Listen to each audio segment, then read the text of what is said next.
За сайн байцгаана уу. За юун дээр иргэдийн эрүүл мэндэд холбоотой санхүүгийн эрхлээс хамгаалах зорилт гэдэг дээр 23 онд өөрчлөлт оруулж зайлшгүй шаардлагаар гадаад улсад эмчилүүлсэн өвчтний эмчилгээний зардлын дэмжлэг оруулсан байна. 5% байсныг нэмсэн байна. Энэ дээр би арай жоохон тодруулъя. Эргэцэн орчин бүрдүүлсэн гэж байгаа. Тэгэхээр эргэцэн орчин бүрдүүлсэн гэдэг дотор за үнийн дүн нэмэгдсэн юм байна. Гэхдээ төрөл нэмэгдсэн үү? Яагаад гэвэл сайдын эрүүл мэндийн яамны дээр гадаадд зайлшгүй эмчилгээ өвчтний жагсаалтын төрөл онош нэмэгдсэн үү? Нэгдүгээр асуулт. Хоёрт ямар төрлийн эмчилгээний жагсаалт нэмэгдсэн үү? Яагаад гэвэл сүүлийн үед тархины хавдар ч юм уу Монголд одоо эмчилэгдэхэд хэцүү байгаа өвчтнүүд дээр олон улсад жишээлбэл протон эмчилгээ гэдэг шинэ юм гараад ирлээ. Дэлхий дээр баг одоо шинэ технологи нь хүүхдүүдээр эрсдэл багтаа гэдэг.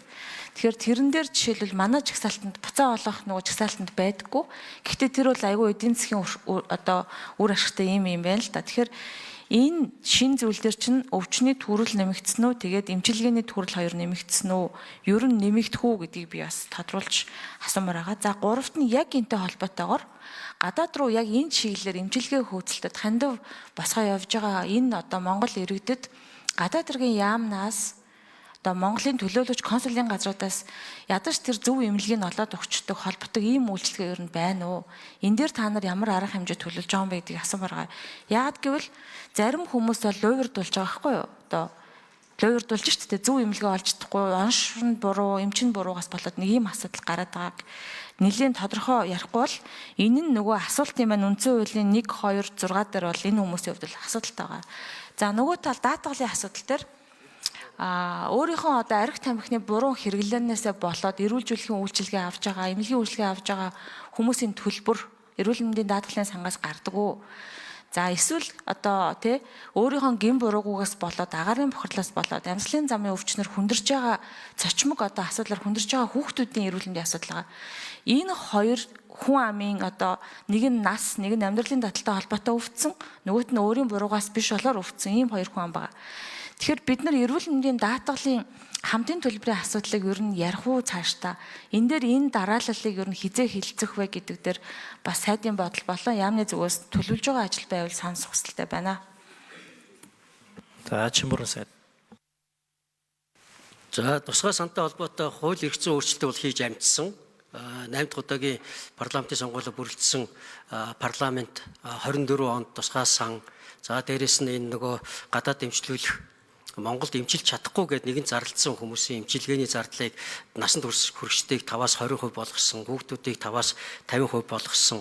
За энэ дээр бол харин төрөл эмчилгээний аргуудаа уялдсан тоо бүрэлдэхүүнийг нэмсэн үг бол яг одоо нэмсэн зүйл байхгүй.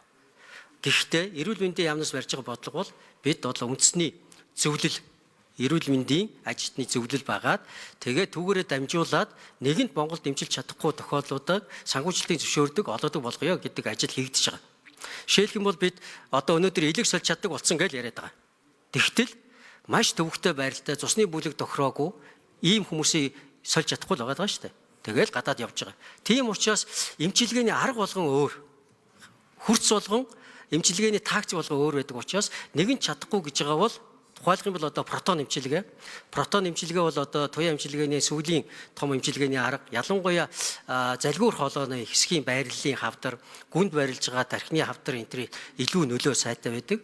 Энээс өөрөөр эмчилж болохгүй гэсэн байх юм бол явуулдаг байх ийм тогтолцоог тэр зөвлөлийн шийдвэрээр гаргадаг байхаар хийж байгаа шүү. Тэгэхээр энэ бол одоо бид тэр өвчин гिचглэр энэ өөрө хэтэрхий боомлсон тэлж болдгоо ийм зүйл болдгоо.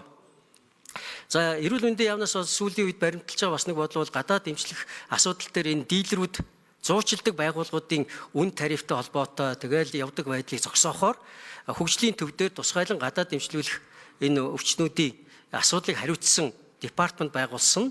Одоо энийг бууруулах зорилготой хийж байгаа. Одоо 26 онд бид бүгд найрамд Солонгос улсад бүр төлөөлөгчийн газраа ажиллуулж тэр зуучлагч байхгүйгээр уурчлаад заавал мөнгө хийхгүйгээр эмчилдэг байх боломжийг олгох энэ ажлууд хийгдээд нэлээд үр дүнтэй явцсан. Одоо ингээд тэнд ажиллуулах юм боломж бүрдэж байгаа. За эрүүл мэндийн даатгалын сантай холбоотой архи. За хордлого гүнзгийрсэн үед бол энэ бид эмчлэн шүү дээ. Жишээлбэл бөөрийн дутагдал болчихсон, илэгний дутагдал болчихсон, олон хоногийн архи талаасаа болоод шаарлалт үүсчихсэн бүр одоо олон эрхтний дутагдлын орсон байгууд бид эмчилгээс өөр яах вэ? Харин зүгээр одоо эрүүлжүүлэх үйл ажиллагаанд бол даатгалаа санхүүжүүлэх нь буруу. За мэдээж одоо хордсон энэ бүрэн даах ёстой шүү дээ, тийм ээ. Энэ агарын бохирдолтой, утаатай холбоотой. За мэдээж одоо зарим тохиолдолд иргэд гэрийнхээ одоо утаа мэддэг энэ унтраацсан харамсалтай тохиолдлууд энэ төр байна. Гэлээ гэсэн ч гэсэн бид бол энийг бол заавал даатгалаа санхүүжүүлж эмчилж байгаа.